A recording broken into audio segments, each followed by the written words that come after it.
पाकिस्तान से आई सीमा को लेकर कई थ्योरीज चर्चा में है। एक थ्योरी यह है कि सीमा को पाकिस्तानी खुफिया एजेंसी आईएसआई ने मिशन के तहत भारत भेजा, यानी मामला मोहब्बत का नहीं बल्कि पाकिस्तानी मिशन का है। बीते दिन स्पेशल रिपोर्ट में हमने सीमा हैदर के नेपाल कनेक्शन की डिटेल रिपोर्ट आपको दिखाई थी। हमारी पड़ताल में सीमा का ये दावा ही गलत निकला कि नेपाल के मंदिर में सचिन से शादी की थी। बड़ी बात अब यह है कि सीमा और सचिन काठमांडू के होटल में फर्जी नाम से ठहरे थे, तो क्या सीमा झूठ बोल रही है? आज तक संवाददाता समर श्रीवास्तव ने जब नेपाल से नोएडा के रूट की पड़ताल की तो चौंकाने वाला एक और खुलासा हुआ।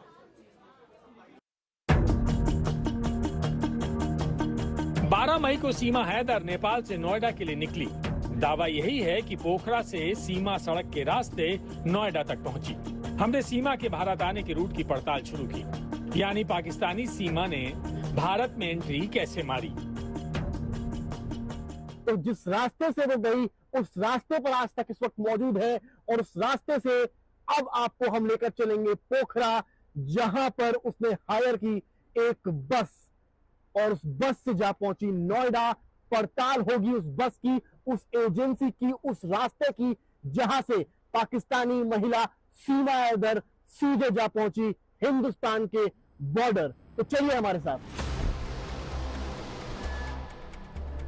सीमा हैदर अपने 4 बच्चों के साथ दुबई से काठमांडू आई और काठमांडू से पोखरा तक। काठमांडू से पोखरा की दूरी करीब 200 किलोमीटर है। काठमांडू से पोखरा जाने का रास्ता न हमारे लिए आसान है और न ही पाकिस्तानी महिला सीमा हैदर के लिए रहा होगा। अब सवाल है कि पाकिस्तान की रहने वाली सीमा हैदर ने सीमा सुरक्षा बल को चकमा कैसे दिया?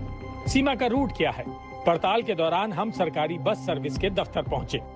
मौजूदगी इस वक्त भारत और नेपाल मैत्री बस सर्विस के यहाँ पर है और आप यहाँ पर देखेंगे एडवाइजरी लगी है फॉर फॉरेनर पैसेंजर्स। अगर मैं इसको पढ़ता हूँ, इसमें लिखा है all foreign travellers except Indian entered by airways need to exit by airways. मतलब जो भी पैसेंजर्स भारत के नागरिक जो नहीं हैं, उनके अलावा जो भी पैसेंजर्स आएंगे, फॉरेन ट्रैवलर्स आएंगे, अगर वो विमान से आए हैं तो उनको विमान से ही वापस लौटना पड़ेगा।